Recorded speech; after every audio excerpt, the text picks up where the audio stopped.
coup, je vis sur Paris, dans le 20e. Je commence à faire des petites créations sous le nom de l'Oiseau. Et à côté de ça, je suis manageuse dans un resto. J'ai toujours été attirée par la création. Au départ, c'était plus lié vraiment à la mode, où je voulais devenir styliste.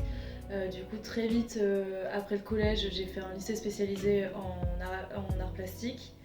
J'ai voulu suivre une mana pour après intégrer des BTS. J'étais un peu obligée de passer par là. Et, euh, et sauf que je me rendais compte que le stylisme, c'était beaucoup trop, je sais pas, carré sur certaines choses et que pour moi c'était plus une passion.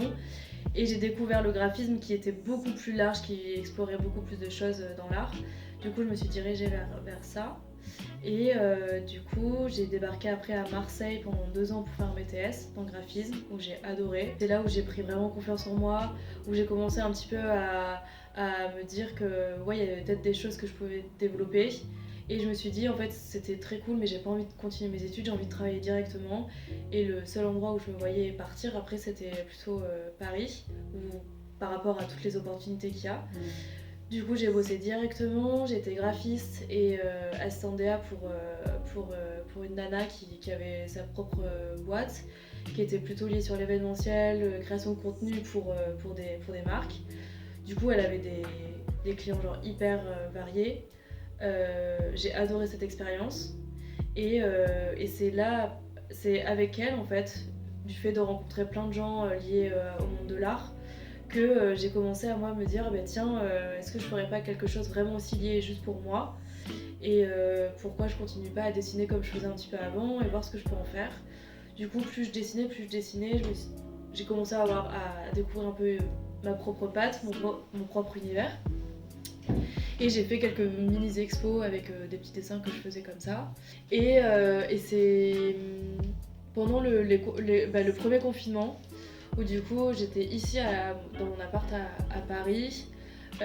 J'avais la chance d'être dans un appart ultra lumineux. Du coup, ça me faisait vachement du bien et je me suis dit, bah vas-y, quitte à ce qu'on soit enfermé, autant que je reprenne mes créations.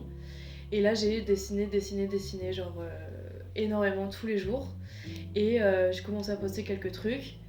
Je voyais que les gens rekiffaient bien ce que je faisais. Du coup, je me suis dit, bah, il faut que je développe vraiment un truc. Et c'est pendant le deuxième confinement, chez mes parents, pour le coup, j'étais à Bordeaux, en pleine campagne. Je me suis dit, bah tiens, mes dessins c'est sympa, mais juste sur le médium papier, ça me gonfle en fait, je m'ennuie. J'avais des vieux vêtements, j'ai commencé à dessiner dessus. Je me suis dit, ah putain, c'est pas mal. Et j'avais notamment une chemise, je l'ai postée et j'ai eu grave de retours. Et je me suis dit, putain, en fait, c'est peut-être ça qu'il faut peut-être. Qui va me plaire finalement. Et de là, j'ai commencé à créer véritablement l'oiseau. Et je me suis dit, il faut que je développe à fond. Donc, du coup, l'idée des chemises est arrivée très vite. Et j'ai développé une mini collection. Et là, du coup, je continue. Puis voilà. Est-ce que tu peux dire quelles sont les valeurs de la marque? Les valeurs, du coup, c'est vraiment, j'essaie de faire très attention tout ce qui est genre upcycling, enfin éco-responsable, tout ça. Toutes les chemises, c'est jamais des choses que je fais faire, c'est jamais du neuf, c'est vraiment pris sur Vinted. Ok. Racheter, etc. Donc ça c'est très important pour moi. J'ai pas envie de faire de surproduction, donc c'est pour ça qu'en plus comme je suis toute seule, je fais des mini collections parce que j'ai vraiment envie que ce soit des choses uniques et que je puisse changer assez souvent. Et du coup ouais, les valeurs je dirais éco-responsable, unique, authenticité.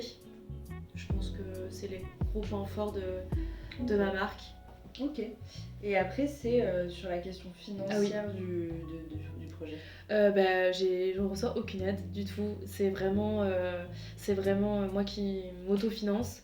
Donc voilà, après j'ai eu mes parents, on va dire aussi, qui m'ont vachement aidée au début j'avais fait un donné pour l'été une production de casquettes où là pour le coup j'ai fait produire, mais dans un atelier français à Pantin avec des mecs très très cool.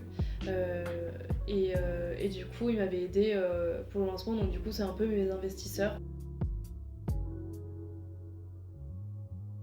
Alors du coup, moi, je travaille tout le temps ici, dans mon appartement, dans le salon, donc ici même.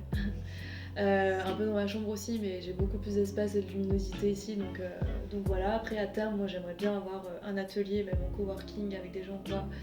Moi, ça serait mon rêve. Pour l'instant, je vends uniquement via Instagram. Comme je le disais tout à l'heure, je suis en train de faire mon site internet. Ça serait beaucoup mieux pour les gens et même pour moi de pouvoir montrer plus de choses, avoir des petits textes, parce qu'Instagram c'est sympa, mais le site c'est fait un peu plus professionnel, on va dire. Du coup, comment tu crées de A à Z ta chemise? Ok. Enfin, ouais.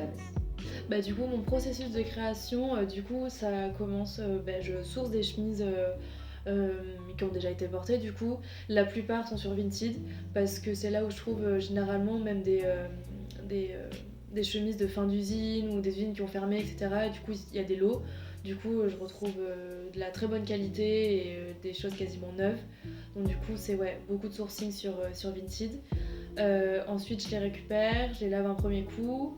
Généralement, elles n'ont pas de défaut, donc j'ai pas besoin de re-intervenir dessus. Et puis après, dès que j'ai une chemise, je me pose tranquillement. Je réfléchis au dessin que j'aimerais et c'est assez instinctif. Je commence à peut-être parfois, si je doute un peu, je commence à faire un crayonné au crayon à papier. Ensuite, je repasse dessus, je fais une première couche pour bien délimiter là où je vais intervenir. Et puis après, je dois faire 2 ou 3 couches pour bien épaissir le trait, pour être sûr que ça tienne. Je laisse sécher 2 heures, 2 heures à l'air libre. Et puis après, pendant 5 minutes, je passe un coup de fer. Et puis la chemise est prête. Et du coup, sur le dessin, c'est vraiment instinctivement ce que tu as envie de faire, sachant que tu as trouvé ta patte. Ouais. Il y a des fois où ça va être beaucoup plus aéré, ça va être très abstrait, même si de base ce que je fais c'est abstrait, mais là encore plus où on va juste avoir peut-être des espèces de lignes qui vont faire un peu des formes. D'autres fois ça va être beaucoup plus ancré, où on va bien voir des visages dessinés, peut-être plus petits, comme si c'était des petits tableaux. Est-ce que tu pourrais nous dire où est-ce que tu puisses tes inspirations de dessin en fait? Ça a beaucoup été Picasso, Cocteau, tous ces artistes un petit peu qui ont fait un peu d'abstrait, un peu, je trouvais, poétique. Il y a la mer aussi qui m'inspire énormément, enfin l'océan, parce que du coup j'ai beaucoup de famille, j'ai pas mal vécu de mon enfance dans le Pays Basque, les Landes, etc. Et je sais pas, pour moi c'est quelque chose qui fait partie de moi et qui, je sais pas, m'inspire énormément. Enfin, j'ai besoin de l'océan. Quand je vais là-bas, c'est pour me ressourcer, c'est vraiment là où je me sens le plus en phase avec moi-même. Et donc du coup, tout ça, ça m'a inspirée. Puis après, j'ai beaucoup d'amis aussi qui m'inspirent parce que j'ai de la chance d'avoir des amis qui sont tous un peu dans l'univers artistique et qui sont tous très différents et qui m'apportent énormément. Et je pense qu'aussi, de par leur personnalité ou des discussions, ça va énormément m'inspirer. Je pense que j'ai besoin aussi de mes amis artistes, même s'ils ont fait des choses totalement différentes, ça va apporter des déclics ou quoi. Et puis, et en dernier lieu, la musique aussi. Je peux pas vivre sans musique. Quand je fais mes créations, j'ai besoin d'avoir de la musique. Donc ça aussi, ça m'inspire énormément. Ok. Et c'est vrai que quand tu discutes avec des amis artistes, t'as toujours ce truc de dire tout est possible. Je suis pas dans un style, je peux m'ouvrir à plein de choses. Exactement, ouais. Donc à chaque fois, je vais essayer de fonctionner par mini-collection. Et après, il y aura mes intemporels, les chemises. Parce que c'est un peu comme ça que j'ai débuté et que je vais continuer. Et pour le coup, il y aura aussi complètement du sur-mesure qui est faisable. Justement, moi, c'est ça qui me plaît aussi, parce que j'ai des potes qui aiment ce que je fais et qui, à eux, ça leur a fait penser à certaines choses et qui me disent, ok, moi, voilà, j'ai cette veste-là ou ce jean-là, est-ce que tu penses qu'il serait faisable de faire un truc? Et moi, je dis, ouais, go, et moi, ça me fait un projet en plus. Du coup, le sur-mesure est totalement faisable. Si t'as un pote qui te demande j'aimerais bien que tu trouves une chemise de telle couleur et que tu fasses ça, tu peux le faire. Et également amener sa pièce. Ah ouais, complètement. Customisée. Ouais. C'est ma question qui me fait rire, parce que j'ai écrit. Quelle a été ta toute première action pour annoncer au monde que tu lançais cette marque? Comment t'as... est-ce que t'as créé une stratégie de communication où tu t'es dit au début sur mes réseaux sociaux perso, je vais balancer des photos de mes créations? Ou alors tu t'es dit direct, ok, faut que je crée un Instagram Franchement, j'étais totalement freestyle, genre je pense que j'ai quand même quelques outils de par mes expériences dans le graphisme et ce que j'ai fait, etc. Sauf que quand c'est pour moi, je suis une bille en fait. J'arrive pas. Je suis en mode freestyle, je me dis bon ben on verra bien. Et oui, je sais, j'ai conscience qu'il y a des codes ou des trucs plus intelligents que d'autres à faire. Sauf que moi je suis dans un truc en mode c'est pour me faire kiffer pour l'instant. J'essaie d'avoir ce côté quand même pro, mais du coup, moi ça a été uniquement, en plus c'était en plein confinement, donc bon, je me suis dit, ouais, sur Insta ça marche toujours parce que les gens sont complètement sur Insta. Là, en plus, le confinement, laisse tomber. Du coup, j'ai créé. Je crois que d'abord j'avais fait juste sur mon Insta perso, où j'avais balancé quelques trucs, et après je me suis dit, ouais, j'ai pas envie de tout mélanger. Je me suis dit, si ça commence à prendre, que pour l'instant je sais que je vais pas avoir de site internet, autant que j'ai d'abord une page consacrée à mes créations sur Instagram. Du coup, j'ai uniquement fait une page Instagram pro, on va dire, avec mes créations. Comme tu le disais tout à l'heure, tu as des amis artistes. Ouais. Et est-ce que tu connais aussi des personnes qui sont dans la mode spécifiquement? Ouais. Et du coup, avec qui tu t'échanges et tu bosses ou alors tu puisses des inspirations? Ouais, complètement. J'ai une de mes meilleures potes, Astrid, du coup, qui bosse dans la mode. Et elle m'aide énormément et elle m'inspire de ouf. Et ce que je lui ai toujours dit, c'est à chaque fois qu'elle crée quelque chose, c'était vraiment quelque chose que j'aurais aimé pouvoir dire c'est moi qui l'ai fait. Tellement j'adore, enfin on a des univers je pense qui se rejoignent totalement. Et là dernièrement, il y a 2 semaines, où j'ai participé à un pop-up avec plusieurs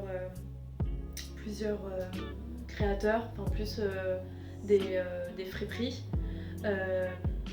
Du coup là ouais, ne serait-ce que d'avoir beaucoup de passages, les gens qui viennent regarder, même s'ils n'achètent pas forcément, ils viennent parler avec toi, ils essayent, ils regardent, ils voient que ça existe, ils prennent ta carte. Et juste après ça, dans la soirée, j'ai eu quelques gens en plus qui m'ont suivi, plusieurs messages, plusieurs commandes de passer, donc ouais, c'est plutôt cool. À court terme, ça serait vraiment être beaucoup plus pro et d'avoir vraiment mon site internet, de commencer à avoir beaucoup de contenu au niveau de mes créations, d'avoir un rythme un peu plus régulier, on va dire.